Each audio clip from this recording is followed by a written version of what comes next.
Hello, I am शैल और आज हम कल के लेक्चर को आगे बढ़ाएंगे। दैट इज हम फोटोसिंथेसिस पढ़ रहे थे। फोटोसिंथेसिस में हमने लास्ट लेक्चर में हमने देखा था लाइट रिएक्शन। लाइट रिएक्शन बहुत सिंपल सी चीज़ थी। दैट इज मतलब और इसके पहले वाले लेक्चर में हमने क्रोनोलॉजिकल इवेंट्स भी देखे थे कि कब किसने क्या किस डिस्कवरीज को या क्या बताया फोटोसिंथेसिस के बारे में। ठीक है, लाइट रिएक्शन में हमने ये देखा था दो फोटो सिस्टम थे। फोटो सिस्टम में हम रिएक्शन सेंटर और लाइट हार्वेस्टिंग कॉम्प्लेक्स या एंटीना देखते हैं। एंटीना या एलएचसी में एसेसरी पिगमेंट्स प्रेजेंट थे, जबकि रिएक्शन सेंटर में पेयर ऑफ क्लोरोफिल मॉलिक्यूल होते हैं।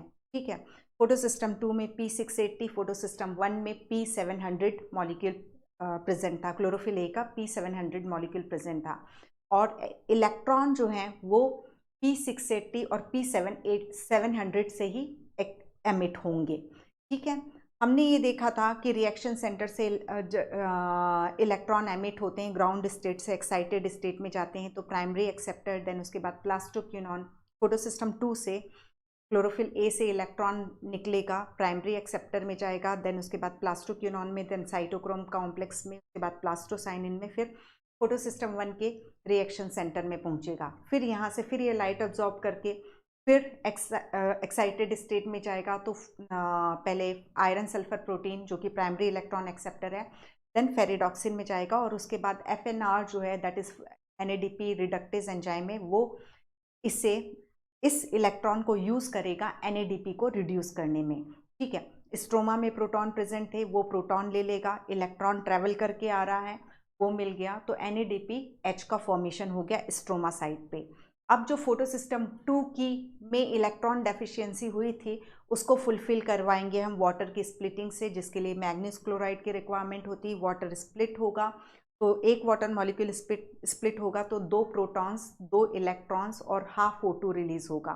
ठीक है, O2 तो निकल जाएगी, क्लोरोप्लास्ट से निकल जाएगी और उसके बाद प्लांट उसको बाहर रिलीज कर देंगे, जबकि जो इलेक्ट्रॉन्स है वो मूव करेंगे इलेक्ट्रॉन फोटो सिस्टम 2 से इलेक्ट्रॉन ट्रांसपोर्ट इलेक्ट्रॉन कैरियर से होते हुए फोटो सिस्टम 1 में जाएंगे, फिर फेरिडॉक्सिन, फिर NADPH में चले जाएंगे। इस बीच ये जो रेडॉक्स पोटेंशियल के अकॉर्डिंग जब मूव करेंगे, that is down down down the energy gradient move करेंगे, तो ये एनर्जी जो रिलीज करेंगे उस एनर्जी का यूज हमने किया था स्ट्रोमा में जो प्रोटॉन प्रेजेंट है उनको थाइलेकॉइड ल्यूमेन मिलाने का। हमारा पूरा ऑब्जेक्टिव ये था कि हम थाइलेकॉइड ल्यूमेन में प्रोटॉन को इसलिए इकट्ठा कर रहे हैं कि एक इलेक्ट्रोकेमिकल ग्रेडियंट जनरेट हो सके।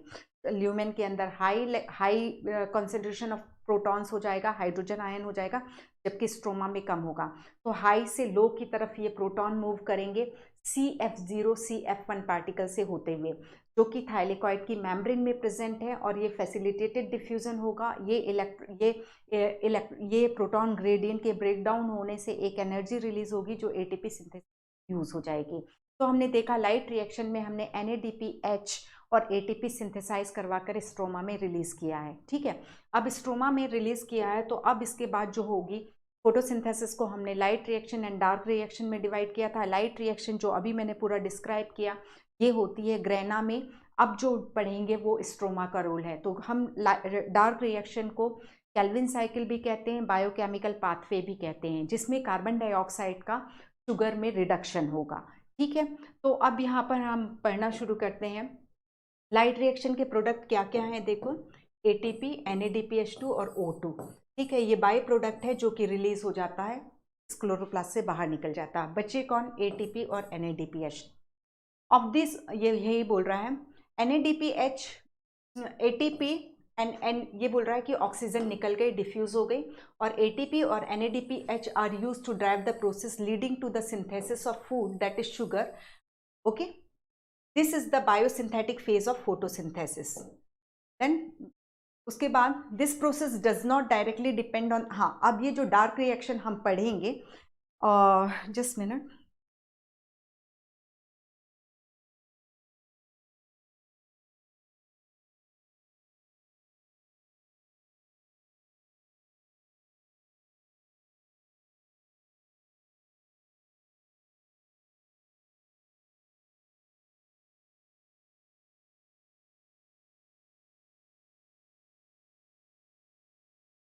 अब अब इसके बाद हम ठीक है।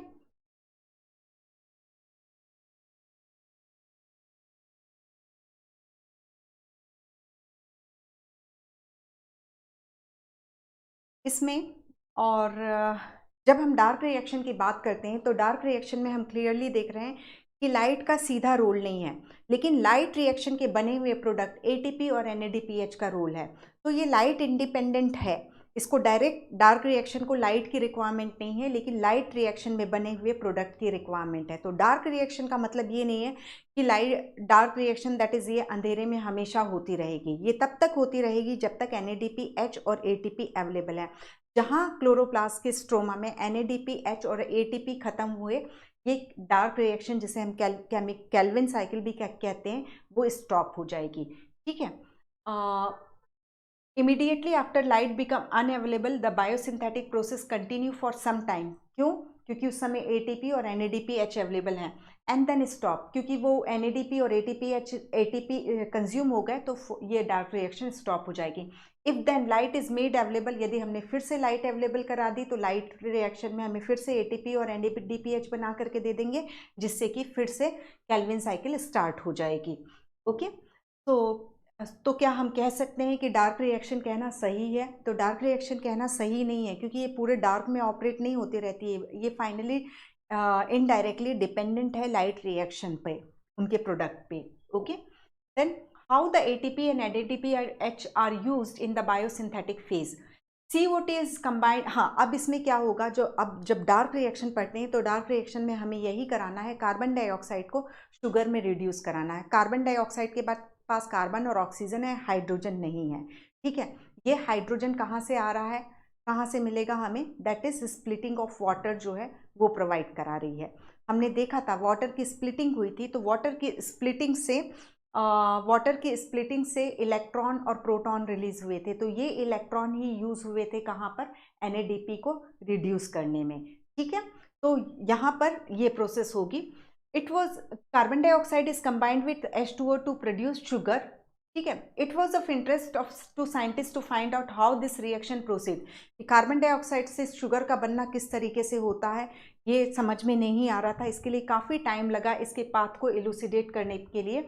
और जब वर्ल्ड वॉर 2, यहाँ क्यों लाइन ये मेंशन कर रहा है, क्योंकि वर्ल्ड वॉर 2 में नागासाकी और हिरोशिमा में एटम बॉम्ब गिराया गया था, आप लोग को मालूम है, इसलिए ये लिख रहे हैं just after World War 2 amongst the several effort to put radio isotopes. ठीक है, रेडियो आइसोटॉप्स का सही यूज करने की कोशिश की गई। Among the several effort to put radio isotope to beneficial use, जबकि वहां पर डिस्ट्रक्टिव यूज किया गया था। ठीक है। Of beneficial use the work of Melvin Calvin is exemplary. इन्होंने बहुत अच्छा काम किया। रेडियो एक्टिव C14 को उन्होंने यूज़ किया मेल्विन कैल्विन ने। मेल्विन कैल्विन जो है वो बार्कले यूनिवर्सिटी में एक प्रोफेसर ऑफ केमिस्ट्री थे। ठीक है। क्वेश्चन बन सकता है, क्योंकि ये पॉइंट दिया हुआ है, जब फिजियोलॉजी स्टार्ट हो रही है तो स्टार्ट हुई है, तो जैसे कहीं GN रामाचंद्रन का दिया हुआ, तो प्लांट फिजियोलॉजी स्टार्ट करने के पहले मेल्विन कैल्विन का डिस्क्रिप्शन है, तो जरूर एक रीडिंग करिएगा उसमें। तो उन मेल्विन कैल्विन ने C14 आइसोटॉप्स का यूज़ किया था। किस में यूज़ किया था? एल्गल फोटोसिंथेसिस में। किसको यूज़ किया था? क्लोरेला एल्गी को यूज़ किया था। ये सारी चीज़ें हैं। ठीक है। The use of radio active C14 by Melvin Calvin in algal photosynthesis studies led to the discovery that the first CO2 fixation product was a 3 carbon organic acid. Calvin ने ही बताया था कि फर्स्ट CO2 फिक्सेशन प्रोडक्ट जो है वो 3 carbon वाला एक ऑर्गेनिक एसिड है, जिसे हम फॉस्फोग्लिसरिक एसिड के नाम से जानते हैं, PGA के नाम से जानते हैं। ठीक है। He also contributed to working out the complete biosynthetic pathway, hence it was उन्हें इसका पूरा रूट बताया था कि कैसे किस तरीके से कार्बन डाइऑक्साइड फिक्स होती है, तो इसी वजह से इस साइकिल का नाम कैल्विन साइकिल है। द फर्स्ट प्रोडक्ट है identify was 3-फॉस्फोग्लिसरिक acid, in short it is PGA. How many carbon atom does it have? तो 3 कार्बन हम बार बार पढ़ रहे हैं, तो PGA में 3 कार्बन प्रेजेंट होते हैं। Since then CO2 assimilation during photosynthesis was said to be of 2 main type. तो हम अभी यहाँ पर ये बस समझ लेते हैं कि 2 मेन टाइप का CO2 फिक्सेशन होता है, एक C3 पाथवे होता है, एक C4 पाथवे होता है। C4 पाथवे हैचेन-स्लेक साइकिल, जिसे हम पढ़ेंगे साथ में। ठीक है। तो अभी उसमें हम ज़्यादा टाइम नहीं लगाते हैं। यहाँ पर प्राइमरी एक्सेप्टर ऑफ सी हम अब जो ले रहे हैं जिस साइकिल को, दैट इज़ वो C3 साइकिल है, दैट इज़ वो केल्विन साइकिल है। C3 प्लांट जो होते हैं वो जनरली टेम्परेट में होते हैं, 20 से 25 डिग्री सेंटीग्रेड के इस पे उनकी अच्छी ग्रोथ रहती है, वो प्रॉपर प्रोडक्टिविटी देते हैं, ठीक है। अब यहाँ पर C3 प्लांट की बात करते हैं, C3 साइकिल की बात करते हैं। They also believe that since the first product, हाँ अब देखो पहला प्रोडक्ट C3 था, सी केल्विन साइकिल का पहला प्रोडक्ट 3 कार्बन कंपाउंड था, ठीक है। तो सबके दिमाग में क्या आया कि पहला प्रोडक्ट जो है वो 3 कार्बन वाला है और यहाँ पर 2 कार्बन वाला कोई फर्स्ट एक्सेप्टर होगा जिसमें एक CO2 जुड़ेगा, तो 2 कार्बन ये और ये तीसरा कार्बन, इस वजह से 3 कार्बन प्रोडक्ट बनेगा। तो सबका ध्यान यही था कि जो पहला कार्बन डाइऑक्साइड का एक्सेप्टर है वो 2 कार्बन कंपाउंड होगा, लेकिन बाद में ये फाइंड आउट हुआ कि नहीं, ये 2 कार्बन वाला नहीं है बल्कि ये तो 5 कार्बन वाला निकलता है, दैट इज 5 कार्बन कंपाउंड निकलता है, जिसे हम RUBP कहते हैं, ribulose 1,5 bisphosphate. RUBP is a keto sugar, ठीक है, इसमें इसका जो फंक्शनल ग्रुप है वो कीटोन है, ठीक है। तो RUBP जो है शुगर है, कीटोस शुगर है। और जबकि हम रूबिस्को जब कभी भी वर्ड यूज करेंगे तो ये याद रखिए रूबिस्को इज प्रोटीन, ठीक है, वो एंजाइम है। तो RUBP इज शुगर, कार्बोहाइड्रेट है, और रूबिस्को इज प्रोटीन, ओके। तो काफ़ी मतलब यही रहा कि 2 कार्बन होगा, ये एक हम माइंड सेट कर लेते हैं ना कि हाँ 2 कार्बन ही होगा, तो उसमें एक जब हम बिल्कुल ओपन उससे नहीं रहते, एक प्रिजम्पशन एक हमारे दिमाग में बैठ जाता है कि ऐसा ही होगा, तो हम उसमें अपनी पूरी एनर्जी लगाते हैं, जबकि कुछ दूसरी चीज़ बिल्कुल बाजू में बैठी रहती है, ठीक है। They also believe that since the first product was C3 acid, the primary acceptor would be a 2 carbon compound. They spent many years trying to identify a 2 carbon compound before they discovered that a 5 carbon compound RUBP is the first carbon dioxide acceptor. Okay. अब Calvin cycle की बात करते हैं। Calvin और उनके coworker then worked out the whole, जब ये पता चल गया RUBP है तो उन्होंने पूरी केल्विन साइकिल को इलूसिडेट किया and showed that the पथवे operated in a cyclic manner, the RUBP was regenerated. हमने देखा कि कार्बन डाइऑक्साइड को पहला को एक्सेप्ट करने वाला जो फर्स्ट कंपाउंड था वो RUBP था। RUBP से केल्विन साइकिल स्टार्ट करेंगे तो ख़त्म भी हम RUBP भी नहीं करेंगे, साइकिल है, साइकिल तो वहीं की वहीं पहुंच जाएगी, ठीक है। The kelvin पथवे occur in all photosynthetic plant, it does not matter whether they है, हाँ अब हम जब C3 प्लांट पढ़ें या C4 प्लांट पढ़ें या CAM क्रेसुलेशन एसिड मेटाबॉलिज्म, हालांकि जो NCERT का सिलेबस है उसमें नहीं है, बट एक 2-3 मिनट हम उसमें जरूर देंगे। तो कोई भी प्लांट हो, लेकिन वहाँ पर कोई भी यदि कोई प्लांट फोटोसिंथेसिस कर रहा है तो उसमें केल्विन साइकिल ऑपरेट होगी ही, भले ही उसके अलावा वो कोई थोड़ी सी दूसरी साइकिल भी ऑपरेट साथ में कर ले। For ease of understanding the Calvin cycle can be described under 3 stage. हम केल्विन साइकिल जो मस्ट है फोटोसिंथेसिस के लिए उसको 3 phases, carboxylation phase, reduction phase, regeneration phase. Carboxylation phase यानी CO2 ऐड होगा, रिडक्शन यानी कोई कंपाउंड रिड्यूस होगा, और रीजनरेशन यानी RUBP फिर से बनेगा, ठीक है। तो अब यहाँ पर हम देखते हैं केल्विन साइकिल को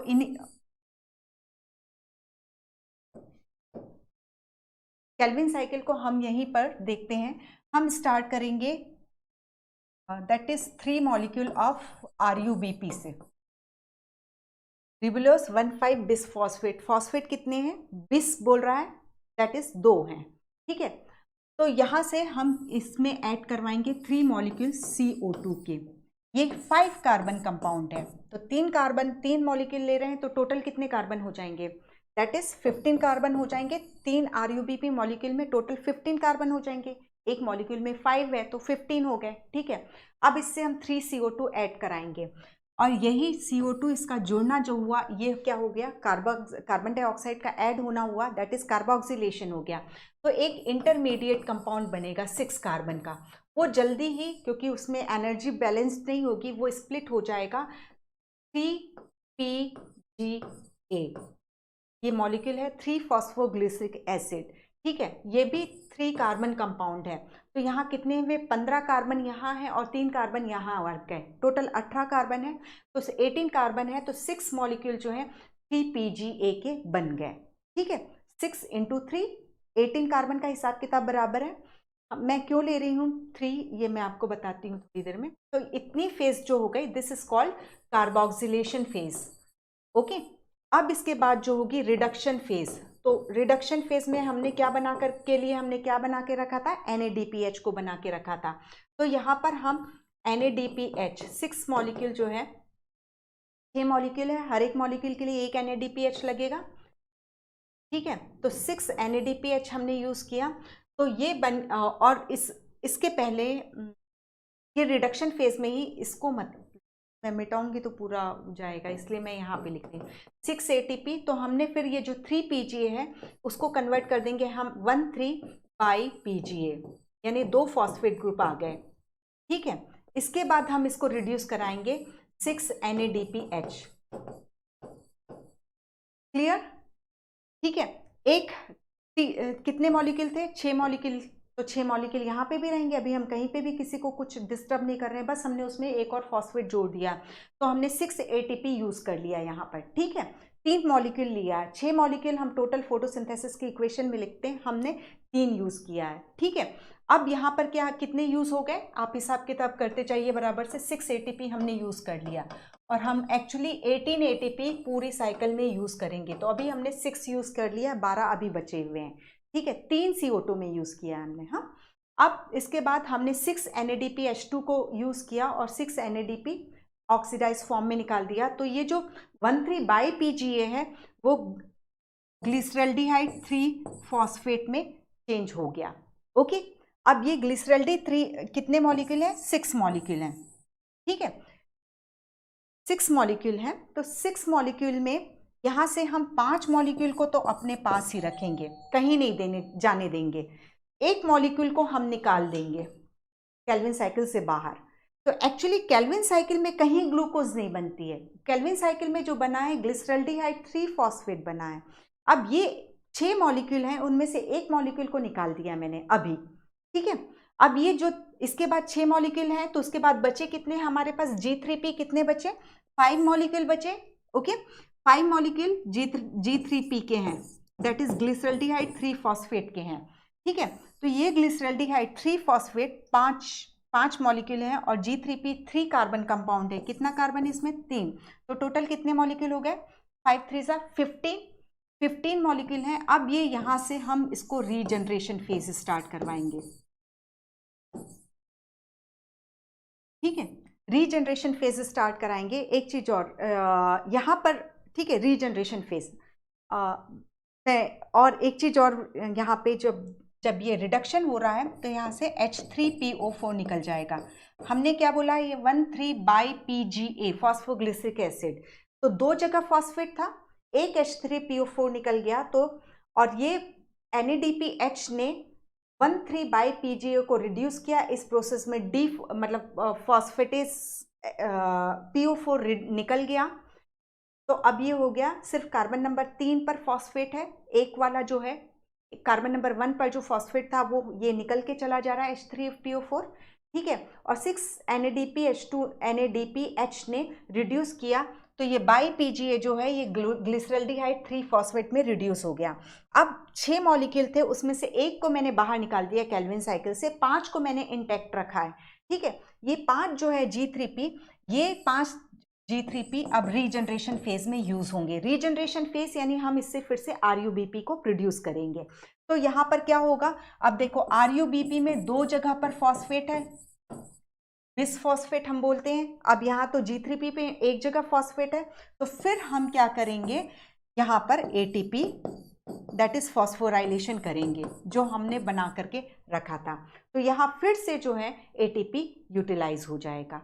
तो इस तरीके से अभी हमने ये तो देख लिया, 2 जगह पर हमने देख लिया। ठीक है, अब क्या, और ये जो G3P है इनका फॉस्फोराइलेशन होगा और फिर ये बन जाएंगे 3 मॉलिक्यूल RUBP। 5 मॉलिक्यूल थे, 5 3 15 मॉलिक्यूल, 3 मॉलिक्यूल RUBP, 3 5 15 कार्बन। ठीक है, कार्बन के वापस से उतने मॉलिक्यूल रीजनरेट हो गए। अब यहाँ पर हमने देखो, एक इसको फिर से मैं एक बार ड्रॉ करूंगी। यहाँ पर 3 CO2 लिया था, तो मैंने यहाँ 6 ATP यहाँ यूज़ करवा दिया, 6 ATP यहाँ यूज़ करवा दिया। अब जब 3 CO2 को मैं फिर लूँगी तो फिर सॉरी 6 ATP नहीं होगा ये, दैट इज़ एक मिनट, 3 CO2 को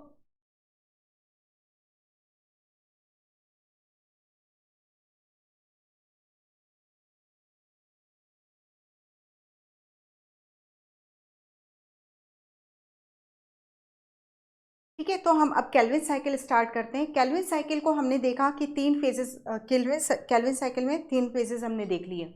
अब मैं यहाँ पर स्टार्ट करती हूँ केल्विन साइकिल। तो केल्विन साइकिल को स्टार्ट करने में मैं 3 CO2 मॉलिक्यूल यूज़ कर रही हूँ, ठीक है, और 3 मॉलिक्यूल RuBp, जैसे हमने बात की, ठीक है।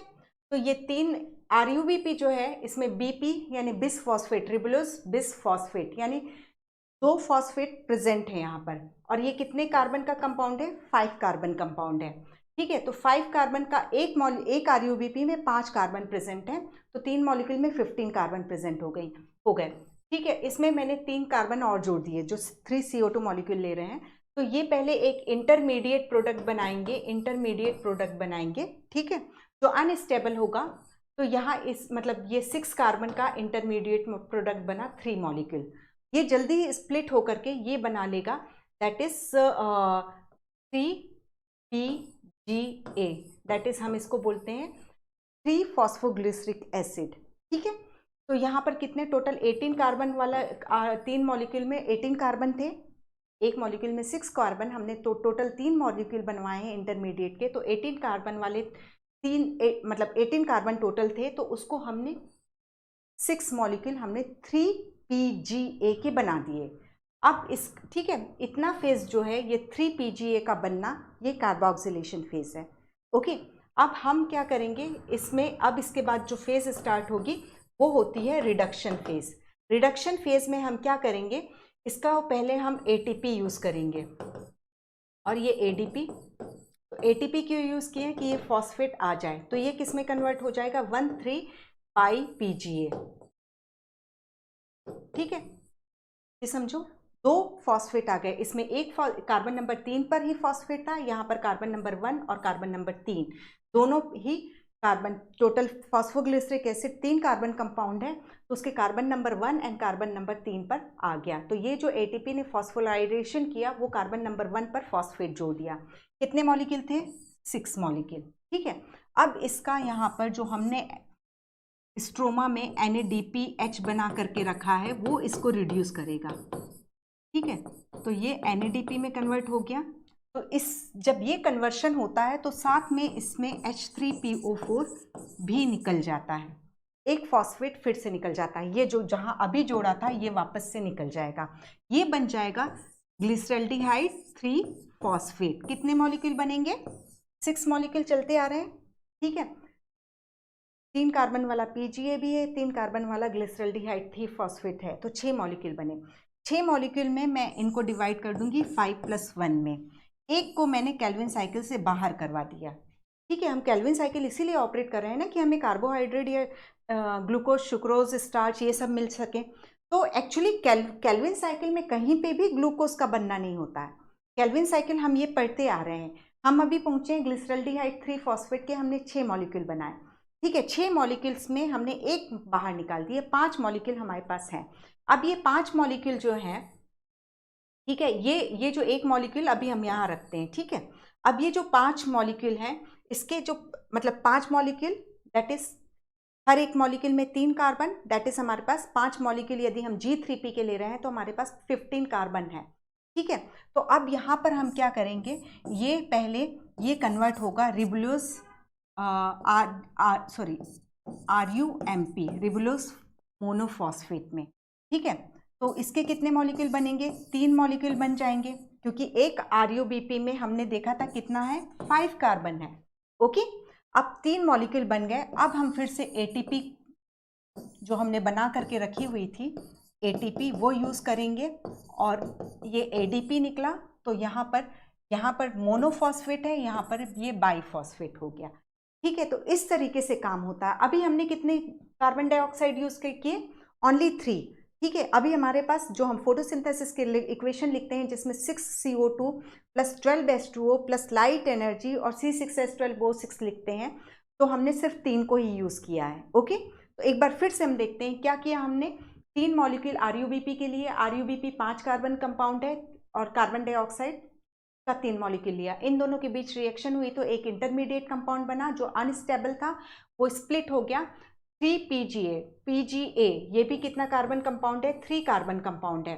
तो यहाँ कितने थे, यहाँ पर टोटल कितने 18 कार्बन थे, 18 कार्बन टोटल, इन 3 मॉलिक्यूल में टोटल 18 कार्बन थे। ठीक है, तो ये 6 मॉलिक्यूल बन गए 3PGA के। ओके, अब 3 उसके बाद हम यहाँ तक का फेज हमने कार्बोक्सिलेशन फेज कहा। दूसरा फेज हमने स्टार्ट करवाया रिडक्शन फेज। तो सबसे पहले हमने इसको फॉस्फोराइलेट किया, जो हमने ATP भी बना करके रखा हुआ था स्ट्रोमा में, तो वो ATP में से हमने 6 ATP यहाँ पर यूज़ कर लिया। ठीक है, 6 मॉलिक्यूल क्योंकि 3PGA के हैं तो हर एक मॉलिक्यूल को फॉस्फोराइलेट करने में एक मॉलिक्यूल लगेगा, तो टोटल 6 ATP हमने यूज़ कर लिया यहाँ पे। तो देखो कितना था टोटल, हमने 6 ATP यहाँ पर यूज़ किया है। ठीक है, अब 6 ATP यूज़ करने के बाद ये कन्वर्ट हो गया 1,3-बाईफॉस्फोग्लिसरिक एसिड में। फिर हमने इसको रिड्यूस करा दिया, और रिड्यूस कराने के अलावा इसके कार्बन नंबर 1 से हमने फॉस्फेट फिर से निकाल दिया। तो ये जब ये फॉस्फोग्लिसरिक एसिड रिड्यूस होता है, रिडक्शन के लिए हमारे पास NADPH है, वो यूज़ किया जो हमने लाइट रिएक्शन में बनवा के रखा था। तो ये ग्लिसरल्डिहाइड 3 फॉस्फेट में कन्वर्ट हुआ और एक H3PO4 निकल गया था, तो कार्बन नंबर 1 का फॉस्फेट हमने बाहर निकाल दिया था। 6 मॉलिक्यूल बने, 6 में से 5 को हमने साइकिल में कंटिन्यू किया, 1 को हमने बाहर निकाल दिया। और फिर ये जो 6 मॉलिक्यूल G3P के थे वो रीअरेंज होकर के उन्होंने 3 मॉलिक्यूल RuMP रिबुलोस मोनोफॉस्फेट का बना लिया। फिर हमने फिर 6 ATP यूज़ किए, सॉरी 3 ATP यूज़ किए, 3 मॉलिक्यूल है तो 3 ATP यूज़ किए और 3 ADP में वो कन्वर्ट हो गए। तो जहाँ पर मोनोफॉस्फेट था तो 1,5 बिसफॉस्फेट, तो फिर ये यहाँ पर Ru5 कार्बन नंबर 5 पर फॉस्फेट था, तो ये यहाँ पर 1,5 कार्बन नंबर 1 पे भी फॉस्फेट हमने ऐड करवा दिया, तो वो RuMP से वो RuBP में कन्वर्ट हो गया। ठीक है, अब फिर तो हमने क्या देखा, यहाँ पर 6 ATP यूज़ हुआ। एक बार जब 3CO2 हम लेकर के अंदर आए हैं तो 6 ATP यहाँ पर यूज़ हुआ, 3 ATP यहाँ पर यूज़ हुआ, तो दैट इज़ 9 ATP एक जब 3CO2 हमने कंज्यूम कराया। अब नेक्स्ट 3CO2 कंज्यूम कराएंगे तो फिर से 9 ATP लगेगा और 6 NADH2 एक साइकिल में लगवाया था, 6 NADH2 हम फिर से दूसरे साइकिल में लगवा देंगे। NADP, कभी NADH निकल जाए तो आप उसको NADPH ही समझना। ठीक है, तो टोटल कितना, यहाँ पर 6 ATP, यहाँ पर 3 ATP, क्योंकि 3 RuMP के मॉलिक्यूल हैं उनको हमने फॉस्फोराइलेट किया तो 3 मॉलिक्यूल RuBP के बने, तो टोटल 9 ATP। यदि हम 3CO2 और 3 RuBP से कार्बोक्सिलेशन प्रोसेस स्टार्ट करते हैं तो एक मतलब इस साइकिल में, ठीक है, 9 लग गए। ओके, और दूसरी फिर 3CO2 करेंगे तो यहाँ पर फिर 5 मॉलिक्यूल बनेंगे, तो एक उससे फिर हम विड्रॉ कर लेंगे और 5 को कंटिन्यू कराएंगे। तो ये जो दो G3P मॉलिक्यूल हैं वो मिलकर के इसमें 3 कार्बन, इसमें 3 कार्बन, फिर वो ग्लूकोज स्टार्च वगैरह की सिंथेसिस करते रहेंगे। ये बार बार साइकिल ऑपरेट होती रहेगी। इस तरीके से G3P को विड्रॉ किया जाएगा और ग्लूकोज स्टार्च सुक्रोज इनकी सिंथेसिस होती रहेगी। ठीक है, तो एग्जैक्टली केल्विन साइकिल वो साइकिल है जिसमें डायरेक्टली ग्लूकोज नहीं बनता, उसमें जो शुगर बनती है जो ग्लूकोज के लिए रिस्पॉन्सिबल होती है वो ग्लिसरल्डिहाइड 3 फॉस्फेट होती है। ओके, तो ये तो है हमारी केल्विन साइकिल। तो टोटल एक केल्विन साइकिल मतलब एक बार में एक CO2 जाएगा, फिर दूसरा CO2 जाएगा, फिर तीसरा जाएगा, तो 1 बाय 1 ये एक ग्लूकोज मॉलिक्यूल बनाने के लिए 6 टाइम हमें ऑपरेट कराना पड़ेगा इस केल्विन साइकिल को। और इस प्रोसेस में जब 6 CO2 कंज्यूम कराते हैं एक ग्लूकोज बनाने के लिए, केल्विन साइकिल में दौड़ाते हैं, हमको रन कराते हैं, तो हमें 12 NADPH चाहिए और 18 ATP चाहिए। ठीक है, ये है हमारी केल्विन साइकिल। अब इसी के बारे में है क्लियर, इसमें कहीं कोई दिक्कत। 3 CO2 को इसीलिए मैंने लिया था कि हम किस तरीके से RuBP रीजनरेट होता है उस चीज को समझ सके।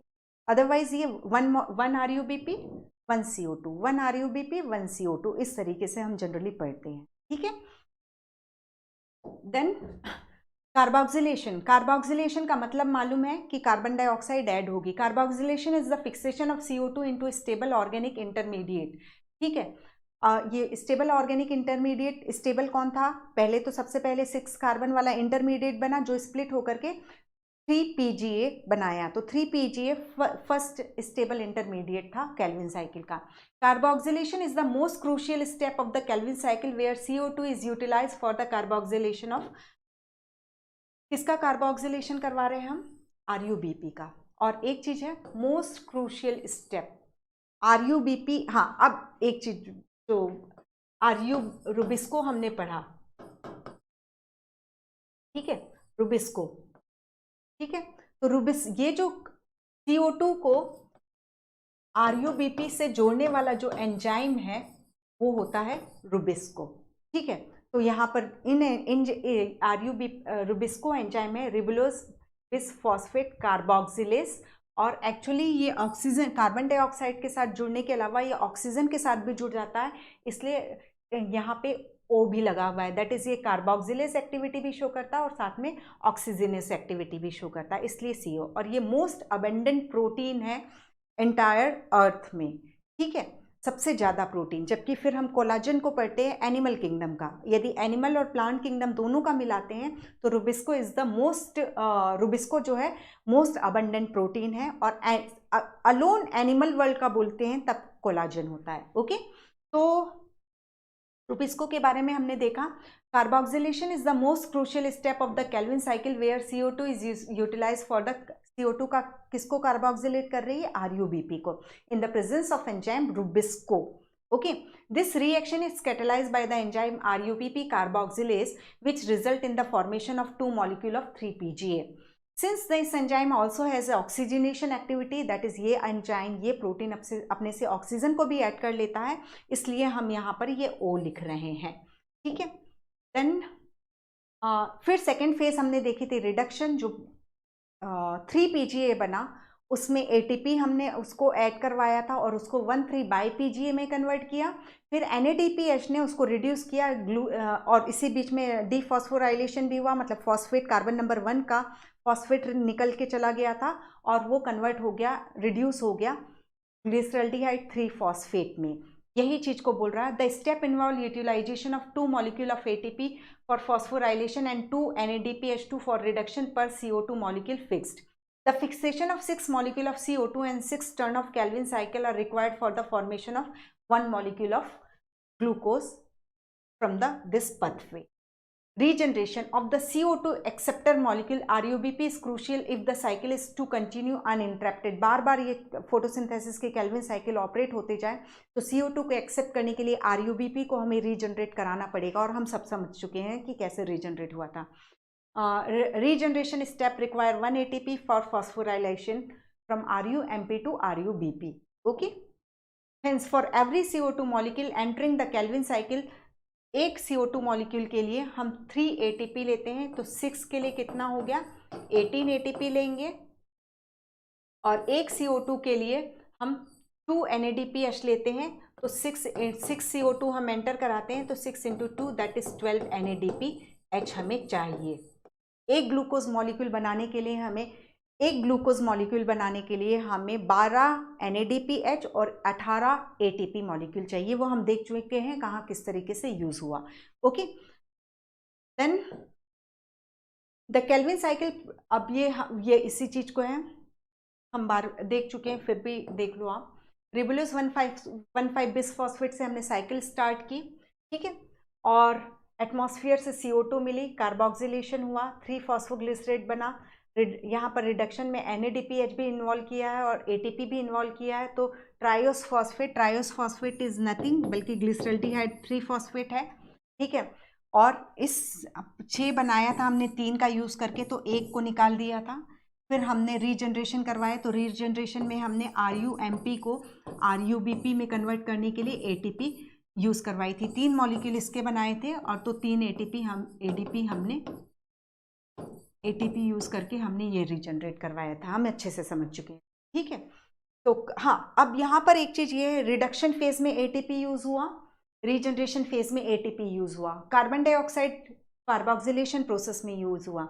NADP जो है that is only in reduction phase में यूज हुआ है। ये छोटे छोटे से पॉइंट है, जो क्वेश्चन बनाना चाहे तो अच्छे अच्छे से क्वेश्चंस बन सकते हैं, ठीक है। और कहाँ से कहाँ में हम देख रहे हैं, दैट इज 3PGA से G3P, जिसे इन्होंने ट्रायोस फॉस्फेट लिखा है। ये triose phosphate is nothing glyceraldehyde 3 phosphate, जो कि बेसिकली कार्बोहाइड्रेट ही है, शुगर ही है। तो वहाँ पर उसके बनने में हमने ATP भी यूज़ किया और NADPH भी यूज़ किया। ओके, तो यही है, वही बोल रहा है कि 6 कार्बन डाइऑक्साइड अंदर आते हैं, तो हमें केल्विन साइकिल से ट्रायोस फॉस्फेट को एक एक मॉलिक्यूल अलग करते जाते हैं, तो हमें क्या मिलता है, 1 ग्लूकोज। डायरेक्टली ग्लूकोज नहीं बनता है केल्विन साइकिल में। 18 ATP तो 18 ADP बाहर निकलेंगे, क्योंकि फॉस्फेट यूज कर लिया हमने। 12 NADPH है तो 12 NADP आउट हो, ठीक है। हाइड्रोजन दे दिए तो वो क्या, इसका हाइड्रोजन निकल गया, इसका एक फॉस्फेट निकल गया तो ये कन्वर्ट हो गया ADP में, इसका H निकल गया तो ये कन्वर्ट हो गया NADP में। ओके, देन अब यहाँ पर हाँ, ये तो थी केल्विन साइकिल। अब जो एक प्रॉब्लम है C3 प्लांट के साथ, जब हाईलाइट इंटेंसिटी होती है, देखो हमने यहाँ पर इसका रुबिस्को का ड्यूअल नेचर देख लिया। रुबिस्को का 2 नेचर, कार्बन डाइऑक्साइड के साथ भी जुड़ता है और ऑक्सीजन के साथ भी जुड़ता है। हमें फ़ायदा कब होगा, केल्विन साइकिल ऑपरेट कब होगी, जब वो कार्बन डाइऑक्साइड के साथ जुड़े। जब ये ऑक्सीजन के साथ जुड़ता है तो एक फोटोफॉस्फोराइलेशन, प्रकाश श्वसन होता है, जो बिल्कुल उस तरीके से एक साइड, एक आप वाटर टैंक बनाया है आपने, ऊपर से आप उसको एक साइड से भर रहे हो और नीचे टैंक में जो नल है, टैप है, उसको आप ओपन कर दो, जितना भरता जाएगा उतना खाली होता जाएगा। तो ये एक वेस्टेज प्रोसेस है, ठीक है। तो एक्चुअली क्या होता है, ये स्टोमेटा हाई लाइट इंटेंसिटी में, इसके पहले एक चीज और, रुबिस्को जो है, रुबिस्को की एफिनिटी इस तरीके से होती है, यदि CO2 और ऑक्सीजन का कंसंट्रेशन सिमिलर है तो रुबिस्को तो इससे ज्वाइन करेगा, लेकिन यदि ऑक्सीजन का कंसंट्रेशन ज़्यादा है तो ये ऑक्सीजन से जुड़ेगा, और यदि CO2 का कंसंट्रेशन ज़्यादा है तो ये इससे ही जुड़ेगा, ठीक है। 3 सिचुएशन हमने देख ली। तो क्या होता है, जब एक्चुअली हाई लाइट इंटेंसिटी होती है तो वाटर की डेफिशिएंसी होती है और स्टोमेटा जो है स्लाइटली पार्शियली क्लोज्ड हो जाते हैं। तो पार्शियली क्लोज्ड होने पर हमें मालूम है, देखो 21% ऑक्सीजन है एटमॉस्फेयर में और 0.03% CO2 है, ठीक है। तो जब ओपन है, ब्रॉड ओपन है, तब तो CO2 O2 बराबर चल रहा है, लेकिन जब ये पार्शियली क्लोज हो जाते हैं तो जो इंटरसेलुलर इन्वायरमेंट है, मतलब मेसोफिल सेल्स के आसपास, वहाँ पर ऑक्सीजन का कंसंट्रेशन ज़्यादा हो जाता है, या दूसरा उल्टा शब्द बोलेंगे तो कार्बन डाइऑक्साइड का कंसंट्रेशन कम हो जाता है। कार्बन डाइऑक्साइड और ऑक्सीजन के रेशियो में डिस्टर्बेंस आया, रुबिस्को ने अपनी चाल बदल दी, जो ज़्यादा है उसके साथ जुड़ना, दैट इज ऑक्सीजन के साथ जुड़ना शुरू कर दिया उसने, ठीक है। तो that is high light intensity में हमें फोटो रेस्पिरेशन देखने को मिलता है, और फोटो रेस्पिरेशन दैट इज उस समय फिर ग्लूकोज नहीं बनेगा, केल्विन साइकिल ऑपरेट नहीं होगी, बल्कि एक नई चीज that is photo respiration operate होगा। फोटो लाइट की प्रेजेंस में होने वाला रेस्पिरेशन, रेस्पिरेशन में कौन सी गैस रिलीज करते हैं हम, CO2, और यहाँ पर CO2 जो है लाइट की प्रेजेंस में रिलीज होगी, इसलिए हम इसको फोटो रेस्पिरेशन कहेंगे। तो यहाँ पर हम क्या देखते हैं,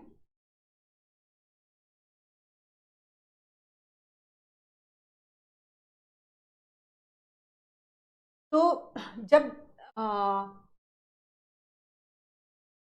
फोटो रेस्पिरेशन हम पहले देखते हैं, फिर उसके बाद हम उसकी जो काट ढूंढी गई उसको कैसे फोटो रेस्पिरेशन को कैसे न्यूट्रलाइज किया जाए वो चीज़ देखेंगे।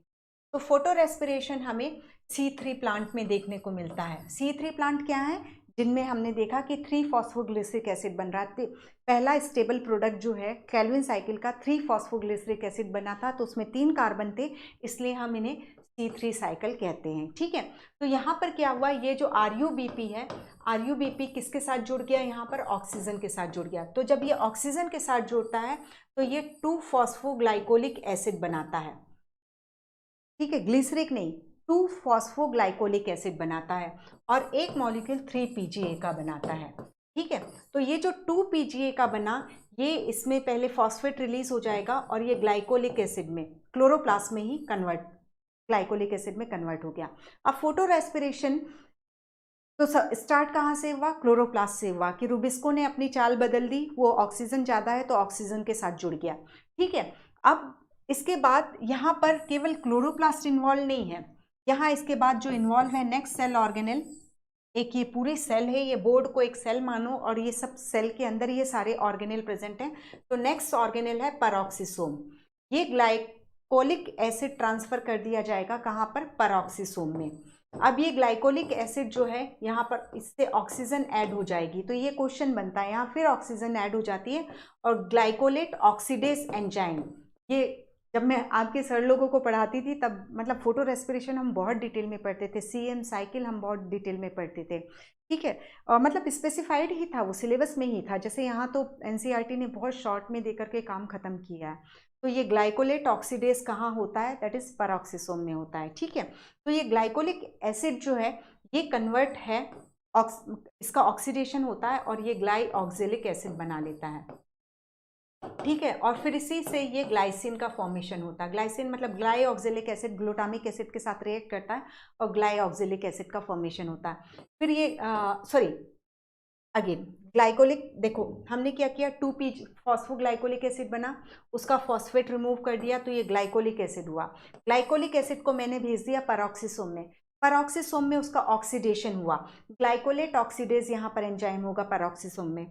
ठीक है, तो ये ग्लाइऑक्जेलिक एसिड में कन्वर्ट हुआ। ग्लाइऑक्जेलिक एसिड ने ग्लूटामिक एसिड के साथ रिएक्ट किया और ग्लाइसिन बनाया। अब ये ग्लाइसिन जो है भेज दिया गया कहाँ पर? माइटोकॉन्ड्रिया को। ये ग्लाइसिन से फिर अमोनिया रिलीज हुई। ठीक है, इस ग्लाइसिन से CO2 रिमूव हुआ और सीरिन का बनना हुआ। ठीक है, और CO2 माइटोकॉन्ड्रिया से रिलीज हो रही है तो रेस्पिरेशन, लाइट की प्रेजेंस में हो रही है तो फोटो रेस्पिरेशन, ये चीज होती है। तो इसमें हमने देखा कि इस RUBP को, जिसको CO2 के साथ जुड़ना था, उसने इस एंजाइम ने खेल गड़बड़ करके ऑक्सीजन के साथ जोड़ दिया, तो जो हमें ग्लूकोज वगैरह मिलना था वो तो मिला नहीं, CO2 बन गया। ठीक है, तो प्रोडक्टिविटी लूज हुई। तो C3 की प्रोडक्टिविटी C4 के कंपैरिजन में लो होती है, वो अभी हम C4 देखेंगे तब उसको और बात कर लेंगे। ठीक है, तो ये था फोटो रेस्पिरेशन, जिसमें हमने देखा 3 सेल ऑर्गेनेल स्टार्ट हुआ कहाँ से? क्लोरोप्लास्ट, देन पेरोक्सिसोम, देन ये है माइटोकॉन्ड्रिया। रिमूव कहाँ से हुई CO2? माइटोकॉन्ड्रिया से। ऑक्सीजन कहाँ ऐड हुआ? एक तो यहाँ पर क्लोरोप्लास्ट में ऐड हुआ, RUBP ऑक्सीजन के साथ जुड़ा, देन दूसरा पेरोक्सिसोम में हमने ग्लाइकोलिक एसिड को ऑक्सीडाइज कराया। Glycolic acid plus oxygen in presence of glycolate oxidase it is converted into glyoxylic acid, जो फिर ग्लूटामिक एसिड के साथ रिएक्ट करके उसने ग्लाइसिन बनाया। देन ग्लाइसिन से अमोनिया, कार्बन डाइऑक्साइड रिलीज हुई और वो सेरिन में कन्वर्ट हुआ। ठीक है, तो ये चीज हमने देखा, दैट इज फोटो रेस्पिरेशन में। तो फोटो रेस्पिरेशन जो होता है C3 प्लांट्स में देखने को मिलता है। अब C4 प्लांट जो ट्रॉपिकल एरिया में प्रेजेंट होते हैं, उन्होंने इससे फोटो रेस्पिरेशन से बचने के लिए एक तरीका ढूंढा जो कि H and स्लैक साइकिल कहलाता है, जिसमें हम क्रैंच एनाटॉमी देखेंगे और जिसे हम C4 साइकिल भी कहते हैं। तो उन्होंने क्या किया कि उन्होंने ये जैसे लीफ है, लीफ की जो मिड रिब होती है जिसमें वेस्कुलर टिश्यू होते हैं, एनाटॉमी करके आ चुके हैं, इसके चारों ओर एक सेल्स बनाई जो थी बंडल शीथ की cells. Bundle sheath parenchymatous nature की हो जाएंगी। ठीक है, और ये बंडल शीथ है और इसके बाहर फिर जो है ये मेसोफिल सेल है, ये अपर एपिडर्मिस, ये इधर फिर यहाँ पे फिर ये मेसोफिल सेल हो गई, ये लोअर एपिडर्मिस।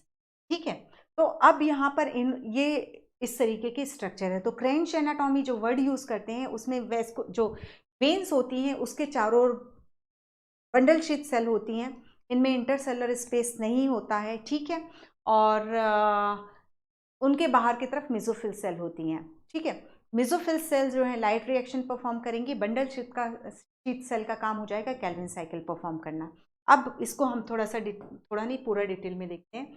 अब हमने देखा कि मेसोफिल सेल है, ये मेसोफिल सेल है और ये जो है ये बंडल शीथ सेल है। ठीक है, इनका आपस में कनेक्शन हम प्लाज्मोडेस्माटा के थ्रू बना देते हैं कि आप चीज़ों को एक्सचेंज करते रहिए। अब यहाँ मेसोफिल सेल में एक एंजाइम, नया एंजाइम बना लिया इन्होंने, फॉस्फोइनॉल पायरुवेट कार्बोक्सिलेज। तो पायरुविक एसिड 3 कार्बन कंपाउंड है। ग्लाइकोलिसिस हम पढ़ चुके हैं, ग्लाइकोलिसिस में लास्ट में एक ग्लूकोज मॉलिक्यूल स्प्लिट होकर के 2 मॉलिक्यूल पायरुविक एसिड का बनाता है, ठीक है। तो यहाँ पर एक एंजाइम हुआ फॉस्फोइनॉल पायरुवेट कार्बोक्सिलेज, नाम से क्लियर है, कार्बोक्सिलेशन करेगा, किसका करेगा, फॉस्फोइनॉल पायरुविक एसिड का। तो ये है, ये एंजाइम है, यहाँ पर फॉस्फोइनॉल पायरुवेट आयंस के फॉर्म में ले रहे हैं, इससे आके CO2 जुड़ेगी, ठीक है, इससे CO2 जुड़ेगी तो जो बनेगा वो बनेगा OAA, ऑक्जेलो एसिटिक एसिड। ये होता है 4 कार्बन, ये 3 कार्बन, ठीक है, यहाँ पर 1 carbon that is carbon dioxide का 1 कार्बन जुड़ा तो ये बन गया ऑक्जेलो एसिटिक एसिड, 4 कार्बन का ऑक्जेलो एसिटिक एसिड बन गया, ठीक है। फिर ये कन्वर्ट हो जाएगा दैट इज ऑर्गेनिक एसिड, जैसे मैलिक एसिड ले लो या एस्पार्टिक एसिड में। तो यहाँ पर ऑक्जेलो एसिटिक एसिड तो एक्चुअली रिड्यूस होता है, NADPH यूज होगा और NADP निकला, ठीक है। मैलिक एसिड, अब ये मैलिक एसिड जो है ये भेज दिया जाएगा प्लाज्मोडेस्माटा के थ्रू बंडल शीथ सेल में, ठीक है। यहाँ पर लाइट रिएक्शन भी ऑपरेट हो रही है बंडल शीथ सेल में। यहाँ पर हमें केल्विन साइकिल ऑपरेट कराना है। हमने शुरू में ही बोला था कि कहीं पे भी कुछ भी हो जाए केल्विन साइकिल को तो ऑपरेट होना ही है। कोई भी प्लांट यदि फोटोसिंथेसिस कर रहा है, एडिशनल कुछ भी ले आए वो अपने में, लेकिन उसको केल्विन साइकिल तो करना ही होगा। तो यहाँ पर हमने देखा मेसोफिल सेल, हम इसके पहले C3 प्लांट में तो 2 टाइप की डायमॉर्फिज्म तो देखा नहीं था, हमने सिर्फ एक ही टाइप की सेल्स की बात करते थे, मेसोफिल सेल की बात करते थे। यहाँ हमने डायमॉर्फिज्म देखा, एक मेसोफिल सेल है और एक बंडल शीथ की सेल है, ठीक है। अब यहाँ पर ये मैलिक एसिड यहाँ पर आया, मैलिक एसिड यहाँ पर पायरुविक एसिड जनरेट करेगा इसका, तो NADP से NADPH का फॉर्मेशन होगा, ठीक है। मतलब मैलिक एसिड जो है वो ऑक्सीडाइज हो जाएगा कुल मिलाकर के। पायरुविक एसिड बनाया, pyruvic acid again 3 carbon compound और CO2 रिलीज हो गई। अब यहाँ पर केल्विन साइकिल बैठी हुई है और बंडल शीथ सेल में रुबिस्को को छुपा करके रखा गया है, ठीक है। ये CO2 RUBP से ऐड होगा और रुबिस्को एंजाइम जो भी हम पढ़ के आए वो केल्विन साइकिल को ऑपरेट करेगा और वो ग्लूकोज वगैरह की सिंथेसिस होती रहेगी। अब ये पायरुविक एसिड बना, ये पायरुविक एसिड वापस से ट्रांसफर कर दिया जाएगा कहाँ, दैट इज मेसोफिल सेल को। और ये पायरुविक एसिड है, ये क्या है, फॉस्फोइनॉल पायरुविक एसिड है। तो फिर हम यहाँ पर इसको ATP यूज कराएंगे, ATP और ये ADP निकलेगा, ठीक है। तो ये कन्वर्ट हो जाएगा फॉस्फोइनॉल पायरुविक एसिड में, ठीक है। तो हमने देखा कि यहाँ जितने हमें 12 ATP और 18 ATP और 12 NADPH2 NADPH लग रहे थे, तो वो तो लगेंगे ही यहाँ पर, उसमें कोई कॉम्प्रोमाइज नहीं होगा। इसके अलावा हमने यहाँ ATP और खर्चा किया, दैट इज यहाँ पर टोटल जब ये C4 साइकिल ऑपरेट होती है तो टोटल 30 ATP लगते हैं। 18 तो यहाँ यूज हो रहे हैं, 12 और यूज होंगे, तो 12 तो यहाँ पर देख रहे हैं, 6 तो फॉस्फोराइलेशन में है और 6 ATP इनके ट्रांसपोर्टेशन में यूज हो जाते हैं। तो C3 साइकिल में जहाँ 12 NADPH और 18 ATP लगते हैं, C4 साइकिल क्यों बोला, क्योंकि जो फर्स्ट स्टेबल प्रोडक्ट बना उसमें 4 कार्बन था, ऑक्जेलो एसिटिक एसिड में 4 कार्बन होते हैं, इसलिए C4 साइकिल बोला था।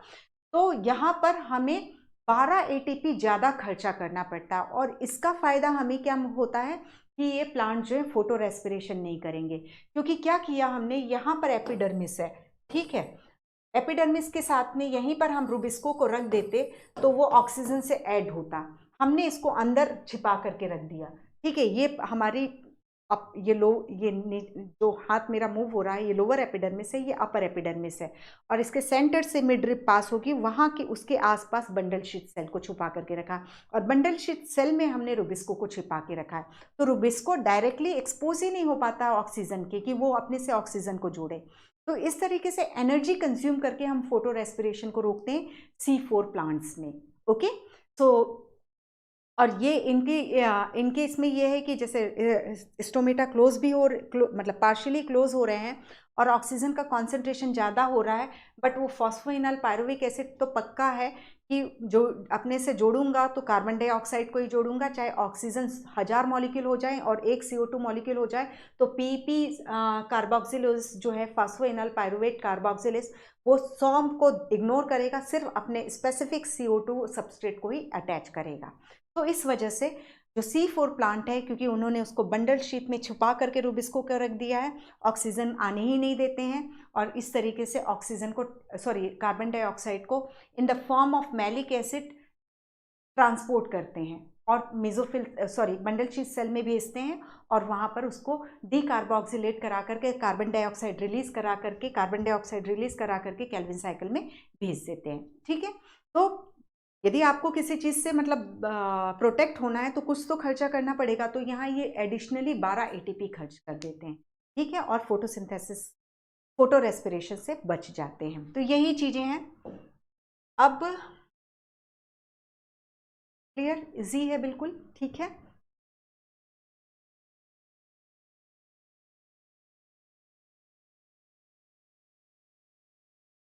अब हमने इसके C3 साइकिल देख ली, C4 साइकिल देख ली। सॉरी मैंने मिटा दिया, लेकिन एक चीज़ CAM में सिर्फ यही होता है जो हम मिजोफिल में ऑपरेट करा रहे थे ना, जहाँ पर हम ऑक्जेलिक एसिड और मैलिक एसिड बना रहे थे, उसमें मिजोफिल की जगह ग्रेसुलेशन एसिड मेटाबॉलिज्म है। कुछ प्लांट है जैसे पाइनएप्पल हुआ, ब्रायोफिलम हुआ, जिसमें हम लीव बड पढ़ते हैं, उनमें क्या होता है कि उनमें सिर्फ मिजोफिल सेल है। वहाँ bundle sheath mesophyll 2 different type का क्लोरोप्लास्ट का डायमॉर्फिज्म देखने को नहीं मिलता, सिर्फ मिजोफिल सेल होती है। लेकिन मिजोफिल सेल में डे और नाइट का चक्कर होता है। जो CM प्लांट होते हैं वो रात को स्टोमेटा ओपन रखते हैं। ठीक है, तो क्या होगा, रात को स्टोमेटा, ये जेरोफिटिक प्लांट्स होते हैं, ये जो CM साइकिल्स शो करते हैं, क्रेसुलेशन एसिड मेटाबॉलिज्म, क्योंकि सबसे पहले ये मेटाबॉलिज्म क्रेसुलेसी फैमिली में डिस्कवर किया गया था। तो यहाँ पर ये क्या करते हैं, इनकी सबसे बड़ी प्रायोरिटी है कि पानी भाई किसी भी तरीके से ट्रांसपिरेशन ना हो। तो ये इन्होंने एडेप्टेशन किया है, इन्होंने मतलब इस तरीके के मैकेनिज्म इवॉल्व की है कि जो स्टोमेटा है वो रात के समय खुले रहते हैं, दिन के समय बंद रहते हैं। दिन के समय बंद रहते हैं तो धूप कितनी भी आ जाए, कितनी भी गर्मी पड़ जाए, इवेपोरेशन ट्रांसपिरेशन के चांसेस नहीं होंगे क्योंकि स्टोमेटा क्लोज है। तो जो मेसोफिल सेल में करवाया हमने, तो रात में CO2 एंटर हुई, फॉस्फोइनल पायरुवेट कार्बोक्सिलेज एंजाइम यहाँ पे भी होगा, ऑक्जेलो एसिटिक एसिड बन गया, मैलिक एसिड बन गया, ये स्टोर होकर के है उसमें सेल वैक्यूल में। और जैसे ही दिन होगा, मैलिक एसिड जो है, दिन के समय मैलिक एसिड टूट जाएगा CO2 और पायरुविक एसिड में। CO2 दिन के समय में अपना NADPH और ATP बनेगा, लाइट रिएक्शन होगी और केल्विन साइकिल दिन में ऑपरेट हो जाएगी। ठीक है, तो एक तरीके से स्टोर करके रख लेते हैं CO2 को मैलिक एसिड के रूप में।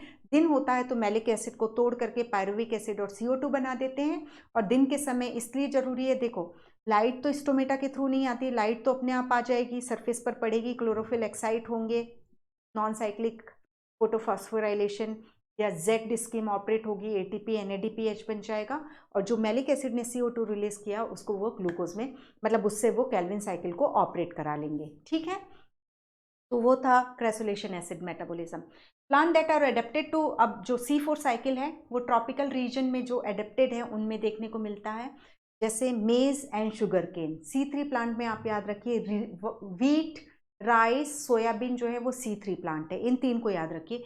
मेज एंड शुगर केन जो है ट्रॉपिकल एरिया में एडेप्टेशन दिखाते हैं, वो C4 प्लांट होते हैं। C4 की प्रोडक्टिविटी ज़्यादा होती है क्योंकि वो फोटो रेस्पिरेशन शो नहीं करते। ठीक है, though these plants have the C4 oxaloacetic acid as the first CO2 fixation product, they use the C3 pathway। C3 pathway तो use करना ही है। Now what are the difference from C3 plant? C4 plant are special. They have a special type of leaf anatomy known as leaf anatomy. They tolerate higher temperature. They show a response to high light intensity. They lack a process called photorespiration and have greater productivity of biomass क्योंकि photorespiration नहीं कर रहे हैं। ठीक है, अब हमने जब ट्रांसपोर्टेशन इन प्लांट पढ़ा था तो वहाँ पर एक चीज़ मैंने आपको एक्सप्लेन की थी कि जो C3 प्लांट 100 लीटर पानी खर्च करके जितना ग्लूकोज बनाते हैं, C4 प्लांट 50 लीटर पानी खर्च करके उतना बना सकते हैं। तो वो उसका रीज़न यहीं पे ही है। ठीक है, इन्होंने हाई लाइट इंटेंसिटी हुई, स्टोमेटा को पार्शली क्लोज कर लिया, ट्रांसपिरेशन को रिड्यूस कर दिया, लेकिन क्योंकि इनके पास PP कार्बोक्सिलेज था तो ये स्टोमेटा क्लोज हुआ, CO2 का कंसंट्रेशन कम हुआ, लेकिन फोटो रेस्पिरेशन नहीं हुआ। ठीक है, और फोटोसिंथेसिस हुई।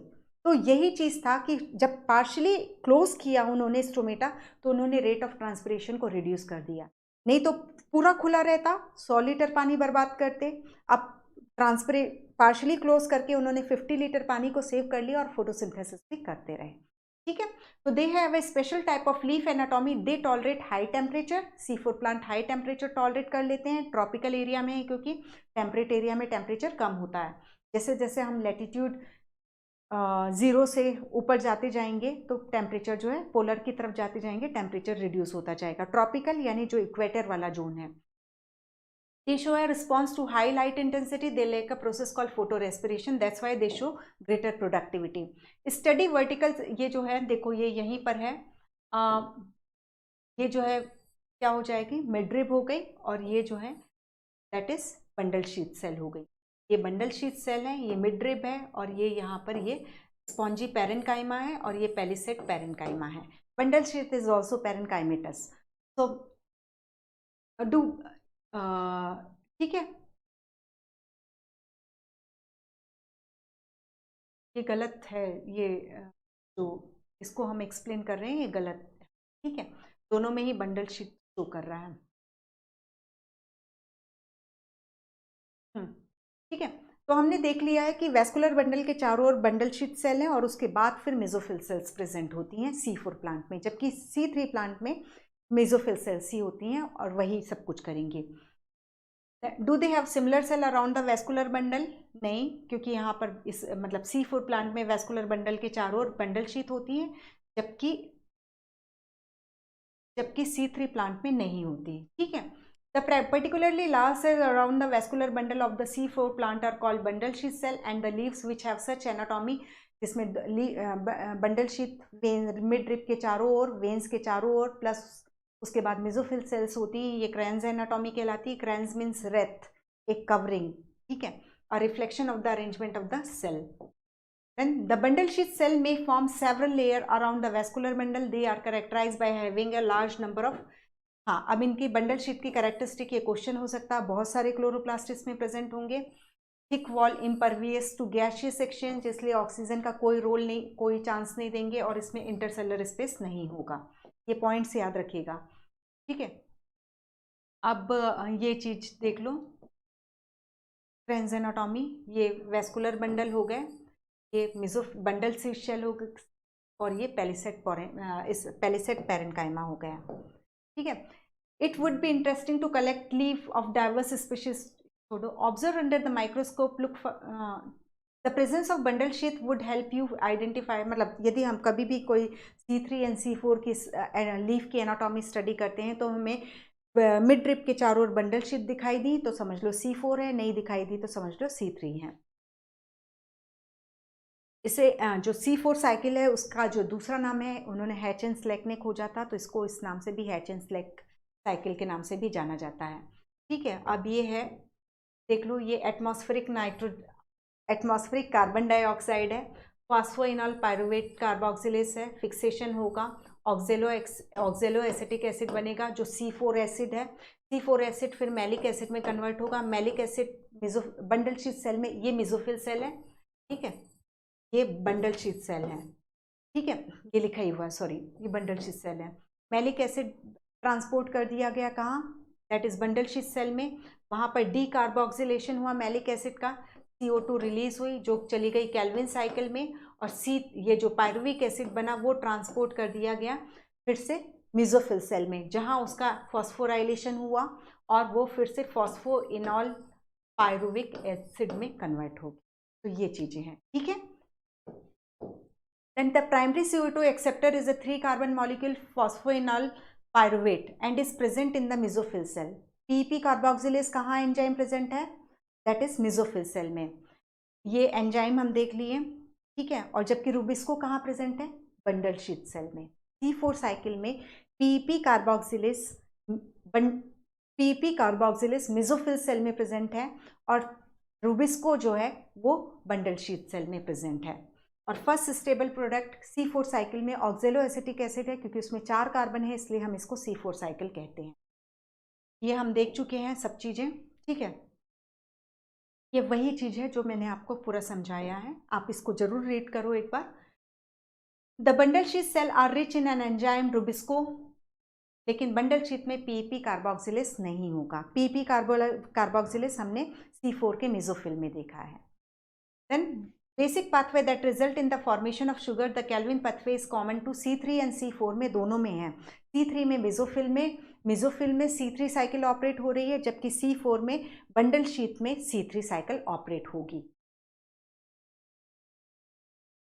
The Calvin pathway occur in all the mesophyll cell of the C3 plant. In the C4 plant, it does not take place in the mesophyll cell. Instead, it is operate in bundle sheath cell.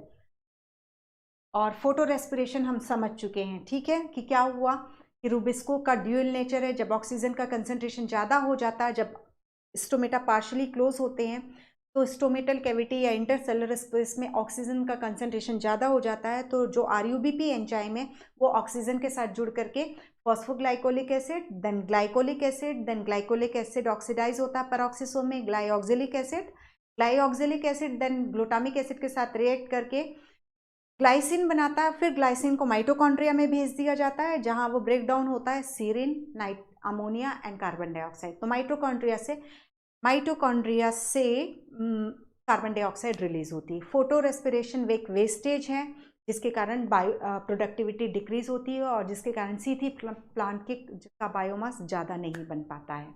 Okay, तो ये है,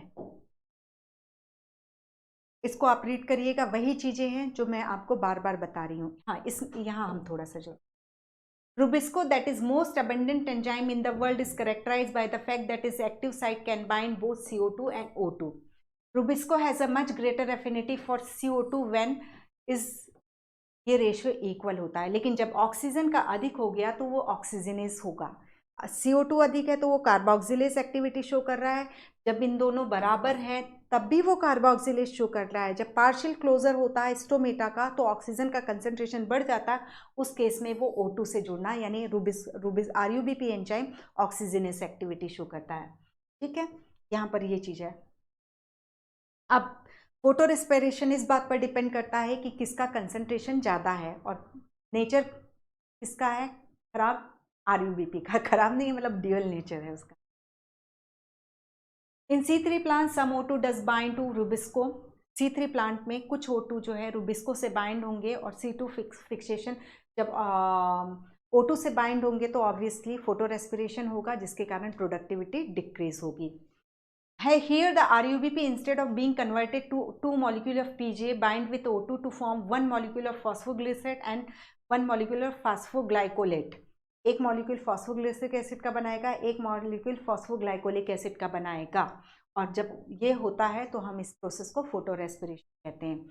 in the photorespiratory pathway there is neither synthesis, glucose भी, sugar भी नहीं बन रही है, Calvin cycle operate नहीं हो रही है, शुगर भी नहीं बन रही है, और बल्कि जो ATP बना के रखी गई थी वो भी कंज्यूम कर लेगा फोटो रेस्पिरेशन। ठीक है, in the photorespiration pathway there is no synthesis of ATP और NADH. The biological function of photorespiration is not known till now. Okay, then the C4 plant photo respiration इनमें नहीं होते हैं, क्योंकि उसको bundle sheath में Rubisco को छुपा करके रख दिया गया है। ओके, ये हो गया। हमने ये इसकी कैरेक्टरिस्टिक C4 की देख ली है कि ये फोटो रेस्पिरेशन नहीं करते, हाई टेम्परेचर को टॉलरेट करने की कैपेबिलिटी रखते हैं, और इसमें ट्रांसपिरेशन भी जो है वो कम होता है। अब एक चार्ट दिया हुआ है NCERT में C3 और C4 के बारे में। अब यहाँ पर हम सब कुछ मालूम है, टिक करते जाएंगे बस। ठीक है, cell type in which the Calvin cycle take place C3 plant में किस में होती है, मेसोफिल में होती है, और यहाँ पर बंडल शीथ में होती है। ठीक है, आप अपनी अपनी बुक में ओपन कर लो। Cell type in which the initial carboxylation reaction occur, तो इसमें भी मेसोफिल में होता है initial carboxylation, oxaloacetic acid का फॉर्मेशन मेसोफिल में होता है। How many cell type does the leaf have that fix CO2, यहाँ पर सिर्फ एक टाइप की सेल है, यहाँ पर बंडल शीथ और मेसोफिल है। ठीक है, which is the primary CO2 acceptor, यहाँ पर RUBP है, और यहाँ पर फॉस्फोइनॉल पायरुविक एसिड है। ठीक है, then next question is number of carbon in the primary CO2 acceptor, इसमें 3 कार्बन है, इसमें 4 कार्बन है। Which is the primary CO2 fixation product, ये है फॉस्फोग्लिसरिक एसिड और ये है ऑक्जेलो एसिटिक एसिड। ठीक है, then number of carbon in the primary CO2 fixation product, ये 3 कार्बन और ये 4 कार्बन। सॉरी, ये वाला जो है number of carbon in the primary CO2 acceptor, तो यहाँ प्राइमरी CO2 एक्सेप्टर जो है वो RUBP है उसमें 5 है और इसमें 3 है। ठीक है, जल्दी जल्दी में ऐसे ही होता है। Number of carbon in the primary CO2 acceptor, C3 में RUBP कार्बन डाइऑक्साइड को एक्सेप्ट करता है, जबकि C4 प्लांट में फॉस्फोइनॉल पायरुविक एसिड एक्सेप्ट करता है, तो उसमें 3 कार्बन होते हैं। ठीक है, अब यहाँ पर हमने 3 और 4 देख लिया। Does the plant have Rubisco? Both have Rubisco. ठीक है, does the plant have PP phosphoenol pyruvate carboxylase? तो C3 प्लांट में नहीं होता, C4 प्लांट में होता है। Which cell in the plant have rubisco? इसमें मेसोफिल सेल में है और इसमें रुबिस्को कहाँ पर है? बंडल शीथ सेल में है। CO2 fixation rate under high light condition, इसमें ये जो हो जाती है CO2 फिक्सेशन यानी केल्विन साइकिल, फोटो रेस्पिरेशन चालू हो जाता है तो यहाँ जो CO2 फिक्सेशन है वो लो हो जाता है। ठीक है, और यहाँ पर नॉर्मल रहता है, CO2 फिक्सेशन हाई चलता रहता है, क्योंकि PP कार्बोक्सिलेज जो है वो कितनी भी ऑक्सीजन हो उनको कोई टेंशन नहीं, वो करेंगे अपना केल्विन साइकिल फोटो सिंथेसिस करते रहेंगे। Whether photorespiration is present and low light intensity? No, और यहाँ तो होगा ही नहीं। तो ठीक है, मतलब नेग्लिजिएबल करना होगा यहाँ पर। लो लाइट इंटेंसिटी में फोटो रेस्पिरेशन नेग्लिजिएबल है। ठीक है, whether photorespiration is present at high light intensity? Yes, यहाँ पर C4 में फोटो रेस्पिरेशन नहीं, नेग्लिजिएबल रहता है। Whether photorespiration would be present and low CO2 concentration? Photorespiration would be present and low CO2 concentration, तो low CO2 concentration होने के कारण ही तो C3 फोटो रेस्पिरेशन शो करते हैं। और यहाँ पर है, यहाँ पर फोटो रेस्पिरेशन का की प्रॉब्लम नहीं है। Whether photorespiration would be present at low CO2 concentration, तो ये नेग्लिजिएबल ही डालना होगा। ठीक है, whether photorespiration would be present at high CO2 concentration, तो ये नेग्लिजिएबल हो जाएगा। और यहाँ पर तो नेग्लिजिएबल, फोटो रेस्पिरेशन नेग्लिजिएबल ही लेना है। टेम्परेचर ऑप्टिमम 20 to 25 और ये जो हो जाते हैं 30 to 40। एग्जाम्पल्स पी, वीट और राइस, वीट एंड सोयाबीन, यहाँ पर मेज एंड शुगर केन। ठीक है, नेक्स्ट इसको जरूर भर लेना। समझ, देखो मैंने जल्दी जल्दी कराया है, लेकिन आप लोगों की कॉन्सेप्ट बिल्कुल क्लियर हो चुकी है, पहले भी थी और आप लोगों ने भर के ही रखा होगा, तो कहीं कंफ्यूजन है तो उसको एक बार और फिर से आप अपना जो कॉन्सेप्ट है उसको अप्लाई करते हुए इसको फिल करेंगे। ओके, देन फैक्टर अफेक्टिंग, तो अब जैसे फोटोसिंथेसिस में हमने देखा टेम्परेचर तो हर जगह इंपॉर्टेंट रहेगा, क्योंकि मेटाबॉलिक रिएक्शन है जिसमें एंजाइम्स इन्वॉल्व होते हैं और एंजाइम्स हाई टेम्परेचर में कोआगुलेट हो जाते हैं और लो टेम्परेचर पर इनएक्टिवेट हो जाते हैं। ठीक है, तो टेम्परेचर हो गया, लाइट, फोटोसिंथेसिस को लाइट चाहिए तो लाइट पर डिपेंडेंट करेगी, वाटर चाहिए इसको, इसके अलावा कार्बन डाइऑक्साइड चाहिए, इसके अलावा इंटरनल फैक्टर की कितने क्लोरोप्लास्ट हैं, किस टाइप का है, C3 है, C4 है, तो ये सारी चीज़ें फोटोसिंथेसिस को अफेक्ट करती हैं। अब यहाँ पर यही बोल रहा है, an understanding of the factor that affect photosynthesis is necessary. The rate of photosynthesis is very important in determining the yield of plant including crop plant. जितनी ज़्यादा फोटोसिंथेसिस होगा तो एग्रीकल्चर क्रॉप की प्रोडक्टिविटी उतनी ही ज़्यादा होगी। इसलिए हमें फोटोसिंथेसिस भले ही आपको मेडिकल में काम नहीं आनी है, लेकिन हमारी लाइफ में फोटोसिंथेसिस बहुत इंपॉर्टेंट रखती है। एक बात और है, मालूम है बहुत सारी चीज़ें सबको लगता है कि जब मेडिकल में जाना है तो ये सब पढ़ने का मतलब क्या है, बट ऐसा है कि बेटा जब कभी भी कोई भी प्रोफेशन चूज़ करोगे ना, तो उसका कुछ पार्ट तो आपको बहुत अच्छा लगेगा, लेकिन बहुत सारे जॉब में ऐसे काम होंगे जो आपको नापसंद होंगे। ठीक है, तो ये सारे टॉपिक जो बॉटनी के टॉपिक हैं वो आपको प्रैक्टिस करा रहे हैं कि जो आपको पसंद नहीं होंगे काम वो भी आपको करना पड़ेगा। तो वही है कि नीट एग्जामिनेशन में इनका मतलब आगे की एजुकेशन में आपके लिए कोई इम्पोर्टेंस नहीं होगा, लेकिन हर एक प्रोफेशन में कुछ काम आपके फेवरेट होते हैं और कुछ काम जो है आपको अच्छे नहीं लगते फिर भी आपको करने होते हैं। ठीक है, तो यही चीज़ है, आपको मेडिकल में जाना है, जूलॉजी तो समझ में आता है, बॉटनी हम क्यों पढ़ रहे हैं। बट एक चीज़, चलिए तो लाइटर साइड पे मैंने बोला, लेकिन एक चीज़ और कि कभी भी जब हम पढ़ते हैं तो कुछ चीज़ें ऐसी रहती है जो, जैसे लाइक किसी को CA बनना है, उसको भी 10 तक पढ़ाया जा रहा है, तो लेकिन ये जब हम सब चीज़ें पढ़ते हैं तो ये हमारा एक एटीट्यूड होता है, काम करने का तरीका डेवलप होता है। हमें अच्छा नहीं लग रहा है फिर भी हमें करना है, हमें परफेक्टली करना है। तो इस तरीके से हम हर काम को करना सीखते हैं, चाहे वो हमारे मन हमें अच्छा लगता हो चाहे नहीं लगता हो। तो एक आपका ये एटीट्यूड डेवलप होता है। जो बच्चे भी हम देखते हो, मतलब जो बच्चे भी सोचेंगे नहीं हाँ ये सब्जेक्ट तो मनपसंद का नहीं है, छोड़ देते हैं, तो वो अच्छा परफॉर्म नहीं कर पाते हैं। तो अभी यहाँ पर आपको चाहे कोई तीनों में से कोई भी सब्जेक्ट अच्छा लगता हो, नहीं लगता हो, इन तीनों सब्जेक्ट में कोई भी एक इंडिविजुअल टॉपिक अच्छा नहीं लगता हो, लेकिन आपको उसी शिद्दत से करना है जितने आपके मनपसंद टॉपिक को आप जितनी शिद्दत से करते हो, ठीक है। क्योंकि यहाँ पर कहीं पे भी कमज़ोर रह करके हम सिलेक्शन के लिए थोड़ा सा डाइसी हो सकते हैं, ठीक है। तो फोटोसिंथेसिस बहुत सारे फैक्टर्स पर डिपेंड करेगा, ठीक है। जैसे like the plant factor include number, size, age and orientation of leaf, mesophyll cell, chloroplast, internal CO2 concentration and the amount of chlorophyll. ये इंटरनल फैक्टर हो गया, ठीक है। जो इंटरनल फैक्टर है वो जेनेटिकली कंट्रोल्ड हो जाते हैं। एक्सटर्नल फैक्टर में sunlight, temperature, CO2 concentration and water. CO2 का रोल तो हम अभी फोटो रेस्पिरेशन मतलब C3 C4 में देख के आ चुके हैं कि CO2 और O2 का लेवल कितना मायने रखता है। सनलाइट में हमने देखा था विजिबल में यदि ब्लू एंड रेड है तो बहुत ज़्यादा फोटोसिंथेसिस हो, मतलब वहाँ उस पर फोटोसिंथेसिस मैक्सिमम होती है। टेम्परेचर एंजाइम का रोल है, ज़्यादा हो जाएगा तो एंजाइम का कोगुलेशन हो जाएगा, और हाई टेम्परेचर होता है तो स्टोमेटा क्लोज हो जाते हैं पार्शियली। हाई लाइट इंटेंसिटी पे स्टोमेटा पार्शियली क्लोज हो जाते हैं।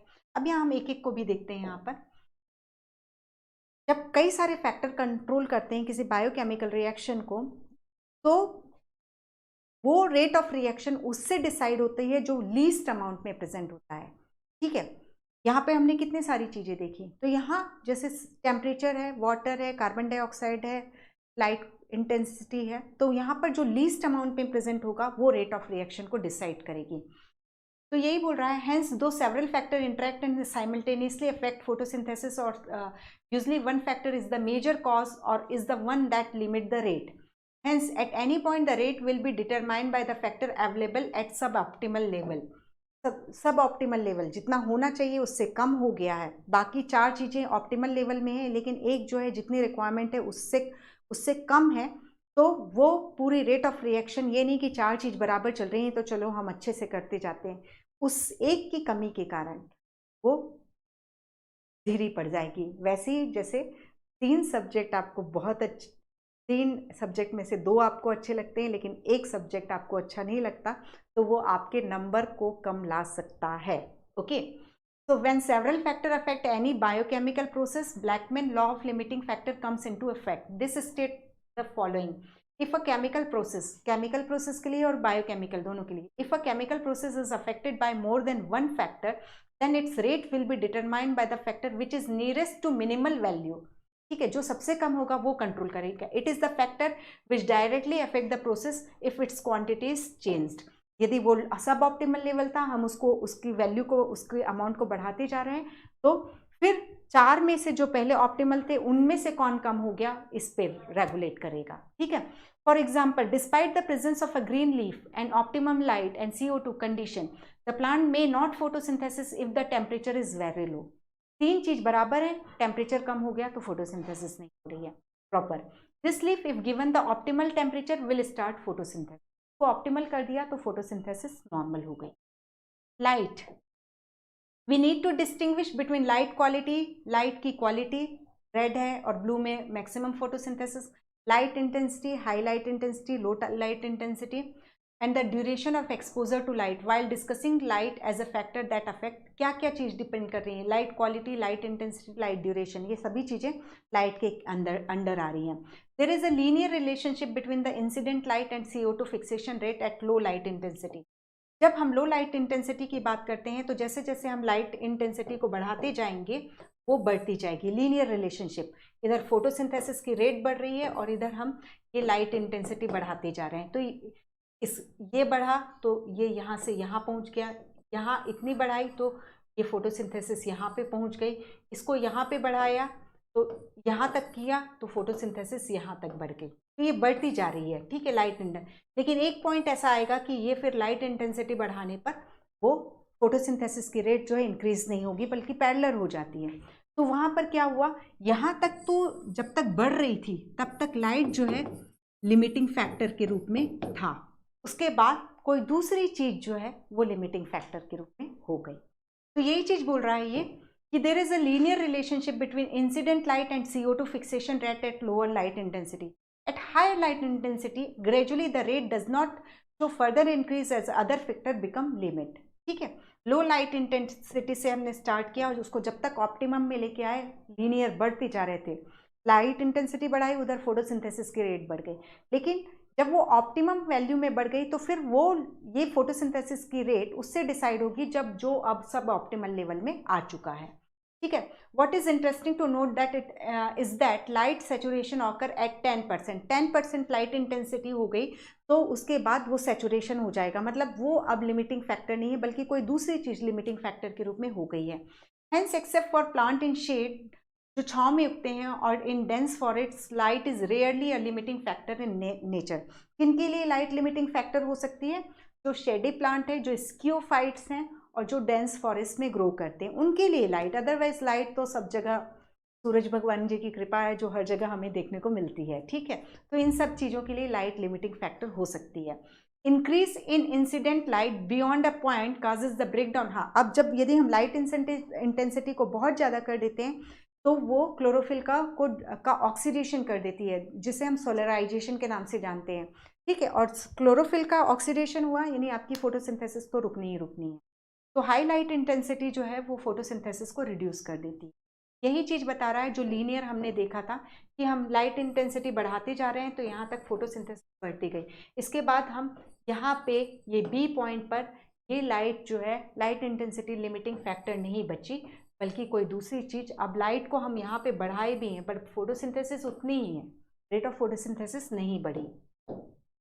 तो देन फिर लाइट के बाद हम कार्बन डाइऑक्साइड देखते हैं. Carbon dioxide is a major limiting factor. पूरा C3 C4 का जो भी इशू है वो कार्बन डाइऑक्साइड ही है. The concentration of CO2 is very low in the atmosphere. कितना है? 0.03% है, जबकि ऑक्सीजन का 21% है. Increase in concentration up to 0.5% can cause an increase in CO2 fixation. ये सब पॉइंट डेटा याद रखना है. Beyond this the level can become damaging over longer period. 0.5 से यदि हम ज़्यादा कर देंगे तो हम सोचें कि बढ़ाते जाएं और फोटोसिंथेसिस बढ़ती जाए तो वो एडवर्स इफेक्ट ही दे देता है. The C3 and C4 plant respond differently to CO2 concentration. At low light condition, neither group respond to high. Low light condition, क्योंकि वहाँ लिमिटिंग क्या है, लो लाइट इंटेंसिटी हो गई तो वो हाई CO2 का कंसंट्रेशन कोई अंतर नहीं करेगा. इस लाइन का मतलब है कि यहाँ पर लो लाइट इंटेंसिटी जो है वो लिमिटिंग फैक्टर के रूप में है. तो हाई कंसंट्रेशन आप CO2 का कंसंट्रेशन बढ़ाते जाओ तो नहीं होगा. वो भी तब सिंपल से हमने limiting law of limiting factor को समझ लिया है कि जो सब ऑप्टिमल होगा वही रेट ऑफ रिएक्शन को कंट्रोल करेगा.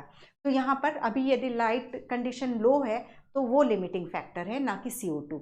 At high light intensity, both C3 and C4 plants show increase in the rate of photosynthesis. What is important to note is that C4 plants show saturation at about 360 microlitre पर litre. मतलब जो 1 litre gas है उसमें यदि carbon dioxide 360 microlitre है तो saturation point हमें C4 का देखने को मिलता है इस डिजिट पे. ठीक है, जबकि यही C3 प्लांट के लिए ये वैल्यू जो है 450 है. हायर CO2 कंसंट्रेशन पर सैचुरेशन होगा. वो उसका रीज़न सीधे से है, वहाँ पर रुबिस्को ही है जो दो नेचर शो करता है, यहाँ पर PP कार्बोक्सिलेस है. ठीक है, तो सैचुरेशन पॉइंट कम कंसंट्रेशन ऑफ कार्बन डाइऑक्साइड में पहले ये C4 अचीव करता है, हाई पॉइंट पर हाई वैल्यू पर C3 प्लांट अचीव करते हैं. Thus current availability of CO2 level is limiting to the C3 plant. The fact that C3 plant respond to higher CO2 concentration by showing increased rate of photosynthesis leading to higher productivity has been used for some greenhouse crops such as tomato and bell pepper. तो tomato मतलब सीधे से है, यदि green house में हम plants को grow कराते हैं तो वहाँ CO2 का कंसंट्रेशन ज़्यादा होता है. तो वही जो 460 वाली बात की हमने, हाई कंसंट्रेशन हुआ तो ये C3 प्लांट है तो वो प्रोडक्टिविटी उनकी इंक्रीज हो जाएगी. ओके, तो सब जुड़ी चीज़ें हैं कि CO2 का कंसंट्रेशन हम बढ़ाते जा रहे हैं तो C3 प्लांट की प्रोडक्टिविटी इंक्रीज हो रही है. इसलिए टोमेटो और बेल पेपर को ग्रीन हाउस में ग्रो कराया जाता है क्योंकि वहाँ पर CO2 का कंसंट्रेशन हाई होता है. They are allowed to grow in carbon dioxide enriched atmosphere का ग्रीन हाउस में, that lead to higher yield. Temperature the dark reaction being enzymatic are temperature controlled, ठीक है, डार्क रिएक्शन बायोकेमिकल पाथवे है, कोई ना कोई एंजाइम इन्वॉल्व होगा. Though the light reaction are also temperature sensitive, they are affected to a much lesser extent, ठीक है. Then the C4 plant respond to high temperature tolerance tropical area में, जबकि C3 plant जो है वो high temperature को tolerate नहीं कर पाते हैं. The temperature optimum for photosynthesis of different plant also depend on the habitat and they are adapted to. Simple tropical plants जो है वो हाई टेम्परेचर के लिए एडेप्टेड है, टेम्परेट प्लांट जो है वो लो टेम्परेचर के लिए या हाई टेम्परेचर के लिए एडेप्टेड नहीं है. Tropical plant have a higher temperature optimum than the plant adapted to temperate climate, ठीक है.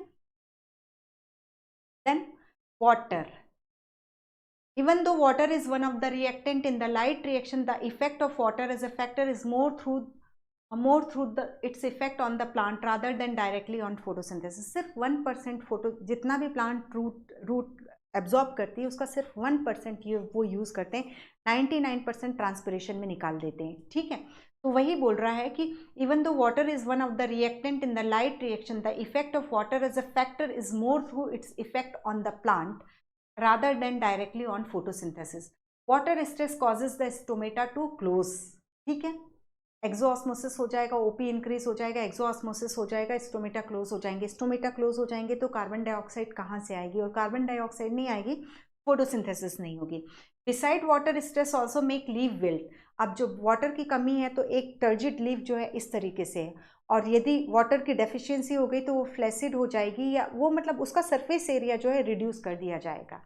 तो सरफेस एरिया रिड्यूस हुआ तो रेट ऑफ फोटोसिंथेसिस भी डिक्रीज हो जाएगी.